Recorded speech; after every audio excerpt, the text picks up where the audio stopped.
Jadi kali ini saya akan merangkum anime Inuyashiki yang rilis di tahun 2018 kemarin. Jika kalian nonton anime Death Note, anime ini juga hampir mirip yang dimana MC-nya membunuh tanpa menyentuh. Tapi beda konsep dan cerita. Anime ini digarap oleh Studio Mappa yang pasti tidak perlu diragukan lagi kualitas grafik dan efeknya. Oke, tak perlu lama-lama lagi, langsung saja kita masuk ke alur ceritanya. Anime ini dimulai dengan memperlihatkan keluarga kecil sederhana yang baru pindah rumah.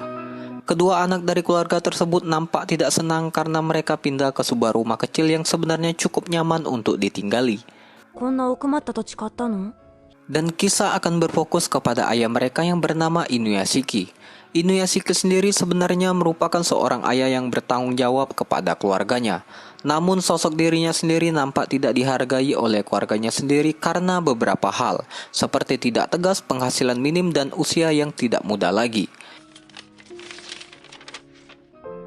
Saat pulang kerja, dia memungut seekor anjing jalanan dan akan menjadikannya teman saat di rumah. Tapi karena istri dan kedua anaknya merasa risih, mereka pun menyuruh anjing tersebut untuk tidur di kamarnya. Kemudian dia pergi ke klinik terdekat untuk memeriksa kesehatannya. Lalu sang dokter mengatakan bahwa dia terkena kanker yang membuat hidupnya tidak lama lagi. Ditambah lagi sang anak bernama Mari malah mengatakan ke temannya yang berkunjung bahwa sang ayah adalah kakeknya. Dan itu sangat membuatnya terpukul.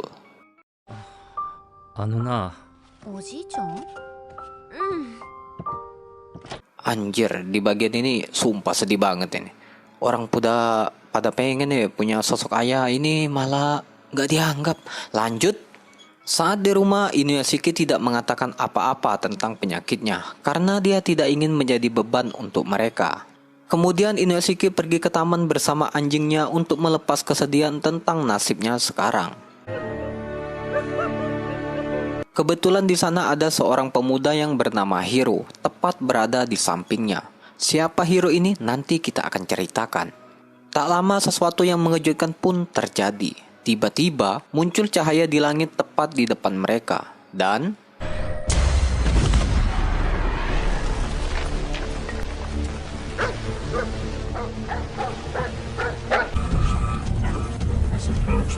bisa disimpulkan cahaya tersebut adalah UFO atau alien yang tidak sengaja menabrak mereka dan memperbaiki tubuh mereka. Saat sadar, hari sudah pagi. Saat pulang ke rumah dan mau makan, di sini terjadi kejadian yang aneh, di mana Inuyashiki tidak bisa merasakan makanannya. Bahkan air putih pun terasa hambar di lidahnya.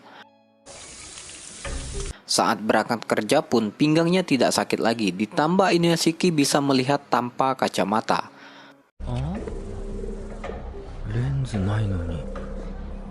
Merasa ada yang salah, Inuyashiki pun pulang ke rumah dan langsung memeriksa tubuhnya. Tiba-tiba tubuhnya ngebul seperti mengeluarkan asap. Saat anjingnya menjilat tangannya, tiba-tiba tangannya berubah seperti senjata canggih yang keren, lalu memuncratkan makanannya yang dimakannya tadi pagi. Tidak cukup sampai di situ, Inuyashiki pun dibuat terkejut saat kepalanya terbelah menjadi dua dan nampak seperti robot. Dapat disimpulkan bahwa kejadian alien tadi malam membuat Inuyashiki berubah menjadi mesin yang canggih. Kemudian dia pergi lagi ke tempat kejadian waktu itu dan berencana menemui pemuda bersamanya saat kejadian alien tersebut. Di sini kita bisa melihat kecanggihan lain di dalam dirinya dan itu dibuktikan saat dia menolong orang yang hendak dipukuli anak-anak berandalan. Di mana Inuyashiki bisa mendengar dari jauh melancarkan sebuah laser dan mengirim data diri lengkap anak berandalan tersebut ke video YouTube dan televisi. Dan itu ditonton oleh semua orang di dunia termasuk oleh keluarganya.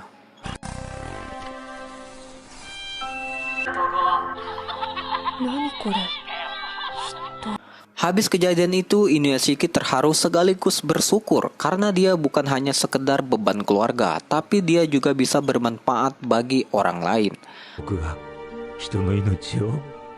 Di tempat lain, Hiro yang waktu kejadian itu terlihat sedang berkunjung ke rumah temannya. Ini adalah Ando. Dia adalah teman sekaligus sahabat yang Hiro miliki. Ternyata Ando ini tidak masuk sekolah dikarenakan ada beberapa anak yang sering mengganggunya di sekolah. Kemudian Hiro mengatakan bahwa dia bukan manusia lagi dan itu dibuktikannya saat dia mengarahkan jarinya ke seekor burung yang sedang terbang dan tiba-tiba burung itu terjatuh seperti tertembak peluru. Bang. Dan faktanya, Hiro sudah menjadi mesin seperti Inuyashiki. Dan itu dibuktikannya lagi saat Hiro meretas toko TV dan menayangkan film esek-esek di semua TV tersebut. Dan itu membuat mereka berdua tertawa ngakak. Tidak sampai di situ saja, Hiro pun memindahkan beberapa mobil di jalan dengan teknologi canggih di tubuhnya.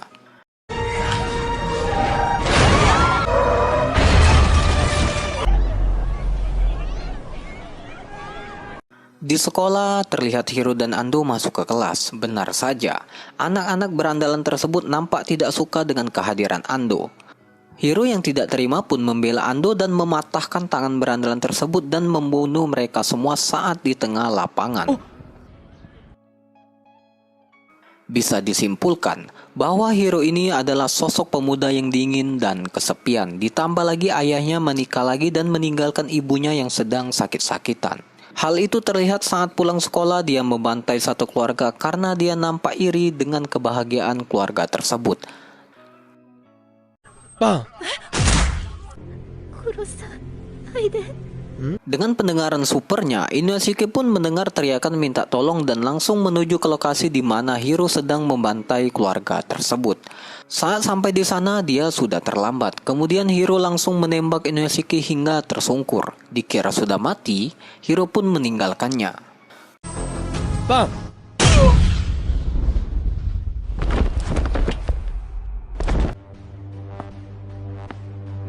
Dan itu berbanding terbalik dengan Inuyashiki, di mana dia hari demi hari mulai banyak menyelamatkan banyak orang seperti kebakaran, menyembuhkan orang yang sakit, hingga menyelamatkan wanita yang hendak digengbeng oleh sekelompok lelaki hidung belang. Ando yang merasa perbuatan Hiro itu tidak benar, memutuskan untuk tidak lagi bertemu dan menemui Hiro. Saat Inuyashiki mengobati orang lain, di situ kebetulan dia bertemu Ando. Dan dari sinilah terjalin persahabatan antara Inuyashiki dan Ando. Dan mereka berdua berencana untuk menghentikan perbuatan Hiro. Caranya adalah dengan mengajari Inuyashiki untuk memaksimalkan lagi teknologi di tubuhnya. Di tempat lain kita sedikit diperlihatkan kebaikan Hiro. Faktanya, Hiro ini sangat menyayangi ibunya dan selalu menemani ibunya yang kesepian karena ditinggal ayahnya. Tidak sampai di situ saja, Hiro pun menyembuhkan penyakit kanker ibunya dan banyak memberikan uang yang dia ambil dari ATM dengan menggunakan teknologi di tubuhnya.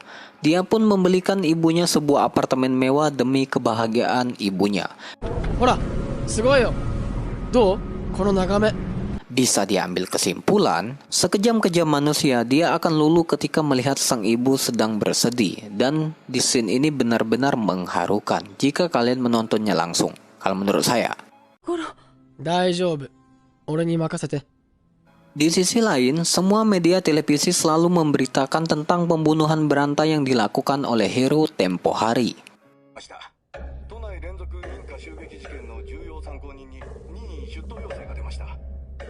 Saat di rumah, Hiro terlihat sedang bersama ibunya. Tiba-tiba muncul beberapa polisi yang mau menangkapnya. Hiro pun langsung kabur dan terjadilah kejar-kejaran yang mengakibatkan beberapa polisi terpental.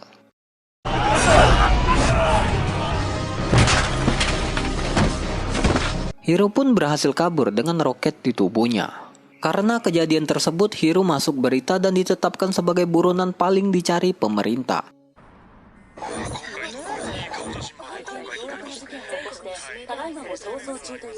Salah satu teman kelasnya bernama Sion ternyata memiliki perasaan kepada Hiro. Hal itu ditunjukkannya saat dirinya tetap peduli kepada Hiro dan mengajak untuk tinggal di rumahnya.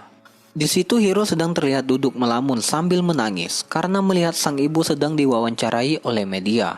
Di situ dia meminta maaf ke semua orang dan menangis karena harus menanggung beban atas perbuatan anaknya.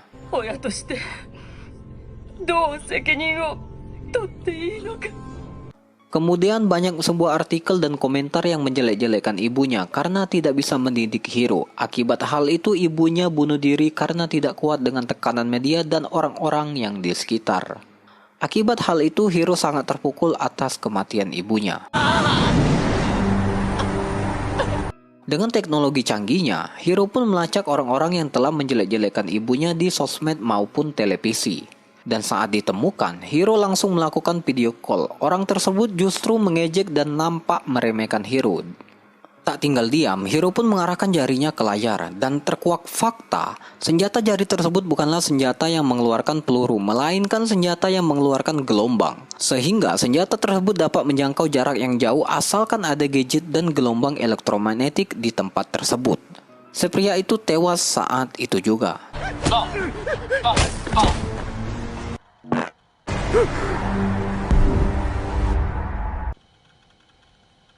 Tak sampai di situ, Hiro pun membunuh semua orang yang telah menjelek-jelekan ibunya. Keesokan harinya, Hiro jujur kepada Shion bahwa dialah yang melakukan pembunuhan selama ini. Akan tetapi Hiro berhasil disadarkan oleh Shion dengan kekuatan cinta dan kasih sayang yang tulus kepada Hiro. Berkat kebaikan Shion, membuat Hiro merubah hidupnya menjadi lebih baik lagi. Kemudian Hiro banyak berbuat kebaikan, mulai dari menyembuhkan orang yang sakit dan banyak mendapat apresiasi dari beberapa masyarakat. Dan terjalinlah sedikit kisah asmara antara Hiro dan Shion, dan itu sangat mengharukan dan meromantiskan. ずっと大事にするから。 Akan tetapi itu tidak berlangsung lama karena pihak kepolisian sudah berhasil menemukan tempat persembunyian Hiro.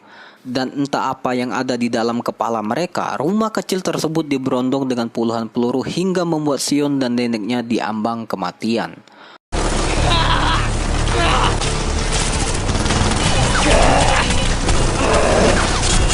Untung saja Hiro berhasil membawa mereka kabur dan berhasil disembuhkan. Akibat kejadian tersebut membuat Hiro yang tadinya sudah berubah menjadi lebih baik lagi kini menjadi manusia yang sadis dan psikopat. Dan itu dibuktikannya ketika dia menyatakan perang terbuka terhadap pemerintah dan dunia. Penyerangan Hiro dimulai dari mendatangi langsung kantor polisi dan membantai habis mereka semua. Akibat dari penyerangan itu dia menjadi buronan sekaligus musuh negara. Tak cukup sampai di situ saja, Hiro pun langsung membantai orang-orang di depan umum dengan cara menggunakan layar LCD besar dan ditayangkan langsung secara live di Trans TV. 始めっかな。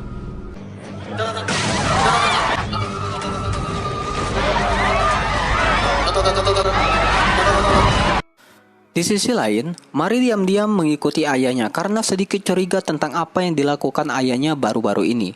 Ketika seharian mengikutinya, Mari dibuat tercengang karena ayahnya selalu membantu orang lain layaknya seperti pahlawan di film Superman. Dan mulai dari sekarang, Mari akan melihat ayahnya dengan perspektif yang berbeda. Tuh, ngapa nggak dari dulu kayak gini? のえ？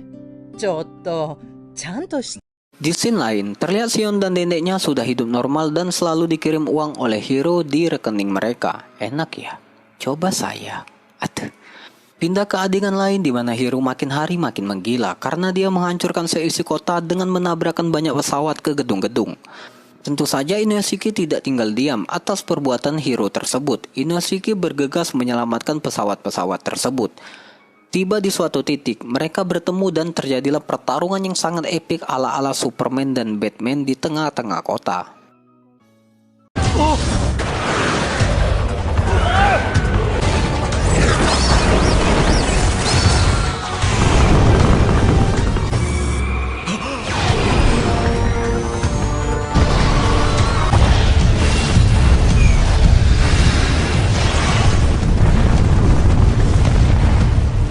Alhasil Inoshiki berhasil mengalahkan Hiro yang membuat terjatuh ke tanah tanpa energi lagi.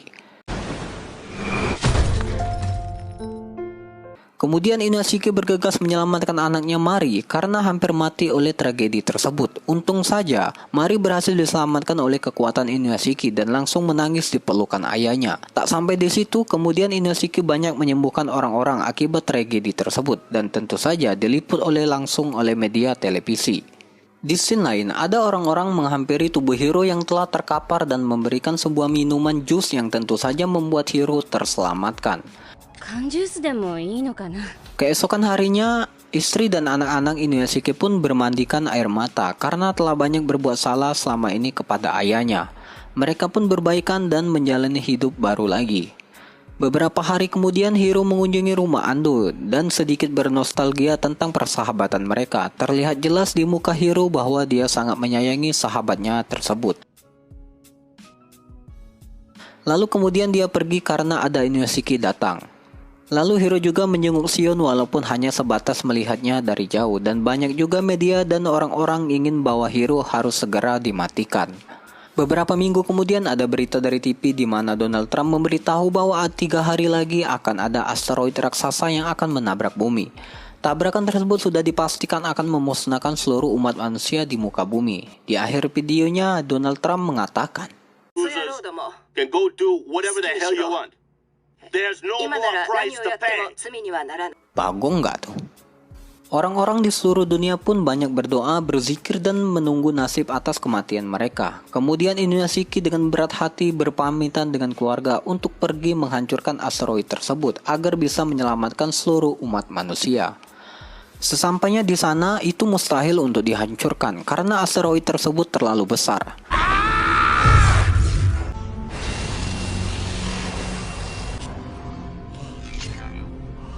Tiba-tiba, datanglah Hiro di asteroid tersebut dan memberikan sebuah ide agar bisa menghancurkan asteroid tersebut.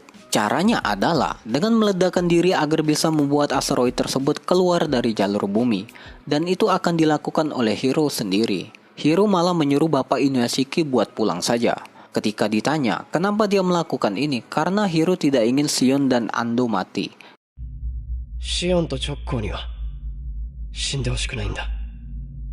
Kemudian Pak Inoshiki mengabari hal itu kepada Ando dan Shion yang membuat mereka bermandian air mata karena akan kehilangan Hiro.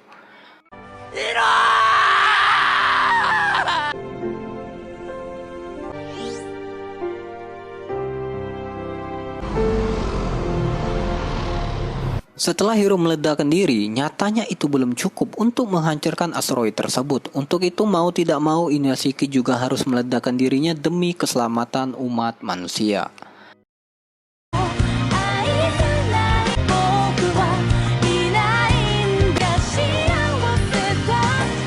Di ending di mana bumi sudah terselamatkan, dan Mari anaknya Pak Inoshiki berhasil membuat manga dan menjadi pemenang di audisi tersebut. Sudah bisa dipastikan, menurut saya manganya tersebut bercerita tentang ayahnya yang menjadi superhero. Tamat ending yang sangat mengharukan untuk perjuangan seorang ayah. Aduh, jujur, ini anime sebenarnya sangat bagus, apalagi jika kalian nonton langsung animenya, karena ada beberapa hal, adegan, dan lain-lain yang tidak bisa saya jabarkan. Saya tidak tahu bakal ada tidak season 2-nya. Kalau melihat-lihat dari gerak-geriknya, mungkin ya bakal ada kayaknya. Kesimpulan, hal yang bisa kita ambil dari anime ini adalah hargailah perjuangan seorang ayah, apalagi itu ayahmu. Dan jangan lupa like and subscribe biar saya makin semangat bikin video lainnya.